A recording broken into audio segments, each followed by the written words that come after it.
This Macron statements, they didn't come out of blue. They are logical evolution of French position, of French acceptance of the new reality. Of course, we understand that it doesn't mean that France will be on front line. We need some advisors. We need some intelligence information. Hello and welcome to Ukraine in Flames, a special project by Ukraine Media Center and NGO Euro-Atlantic Course. And I'm your host, Myroslava Yarenki. French President Emmanuel Macron made a new series of harsh statements against Russia and criticized Ukraine's overly cautious allies. His interview with French TV channels was broken down into multiple straightforward quotes. Some praise Macron for his determination, others criticize him for deliberately fueling the war. Earlier, at the beginning of the full-scale Russian invasion of Ukraine, Macron was not against a dialogue with Putin, but now his position has changed radically. He clearly stated that peace in Ukraine is impossible without the return of all occupied territories, including Crimea. To achieve this goal, Macron even mentioned sending foreign troops to Ukraine. In today's episode, we're going to talk about how the views of the French president changed and what such changes mean for Ukraine. If you want to learn more about this subject, please continue watching this video and subscribe to our channel so that you don't miss our videos in the future. President Macron took a groundbreaking step already when he imposed this discussion on other European leaders, removing the taboo from the very discussion of military aid to Ukraine. It is obvious that there is a long way from voicing an idea to its implementation. Currently, it's not clear under what conditions and for what functions the troops of NATO countries can be sent to Ukraine. However, Macron's thesis that there are no red lines in supporting Ukraine itself changed Europe's vision of its involvement in the war. And this significantly simplifies all subsequent discussions regarding the transfer of new types of weapons to Kyiv, which were out of bounds for our allies yesterday. Senior analyst at Come Back Alive Foundation and research fellow at National Institute for Strategic Studies Mykola Bielieskov will talk more about evolution of French position in the Russian-Ukrainian war. And today I'd like to discuss some interesting recent statements made by primarily President of France Emmanuel Macron with regards to the possibility of stationing some French troops in non-combat mission in Ukrainian territory. So the first thing is that this might have happened unexpectedly to many people, but as for me, these recent statements, it's a latest examples how French position evolved in just 2 years of a big war with Russia. So if you look back at Macron's statements before 24th of February 2022 and after 24th of February, he was very cautious, and he was the one who wanted to preserve at least some modicum of relations with Russia. And even in May 2022, he talked about the need for European security architecture to take into account some Russian vital interests. But since then, French position evolved. It evolved both conceptually, because while visiting Bratislava and speaking at Globsec conference, French president admitted that for France it would have been more wisely to listen to Central and Eastern European countries more with regards to Russia and not to have this kind of illusions. Second, French government green-lighted the shipment of air-launched attack cruise missiles of Scalp AG type that were employed extensively since summer 2023, including to target a Russian Black Sea Navy and guarantee freedom of navigation.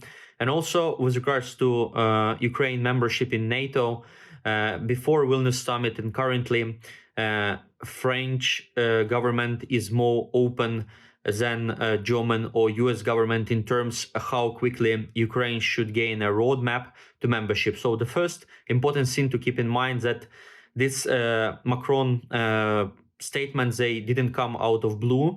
They are logical evolution of French position, of French acceptance of the new reality, the fact that Russian revisionism, it can be confronted with statements, with these notions that so-called Russian interests should be taken into account, because the more Russian aggression is green-lighted, so Russian appetite grows, and the possibility of direct clash between NATO, between France and Moscow increase. So that's the scene that should have been expected. The second scene that shall be emphasized and highlighted is that maybe we see the situation when Emmanuel Macron considered that the position of the cheerleader of Ukraine is free. We see the difficulty of a Congress of passing aid for this year. We also see that in case of Germany, there is no readiness to provide long-range firepower solutions.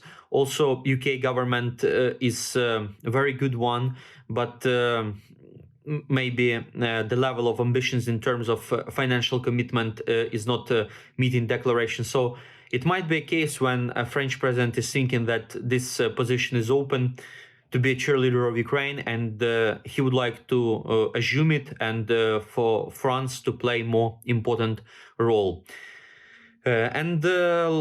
Another point, of course, is what Ukraine would have, because right now French presidency is talking primarily about non-combat role. And in this case, there might be at least two distinct opportunities for French government to station troops in non-combat mission. First is, of course, training. We appreciate France training program that is done within EU training program. And by recent assessment, up to 7,000 Ukraine troops undergo training in France. And with training program in Ukraine, it means saving money, because transferring troops back and forth, it takes a lot of time, effort, and money. So training program means that it can be done in Ukraine with a lot of money saved, maybe bigger scale of training. Another important thing is that if French troops are stationed in specific cities like Odessa, it would be a kind of signal to Russia that if you move to this city, it means a possibility of direct clash. So it's an attempt to arrest Russian attempts to advance. Despite the fact that the initiative to send troops to Ukraine does not have strong support either in the French parliament or in society, there are at least three arguments that give us hope. First, despite the lack of clear support, there is also no categorical rejection of this idea in French society. The second argument in favor of Macron's initiative is the lack of protests among the military. And the third argument lies in a feature of France that distinguishes it from all other states of continental Europe. For many years in a row, the European military was involved only in the spending of military budgets, field exercises, or at most involved in helping the US in Afghanistan or Iraq.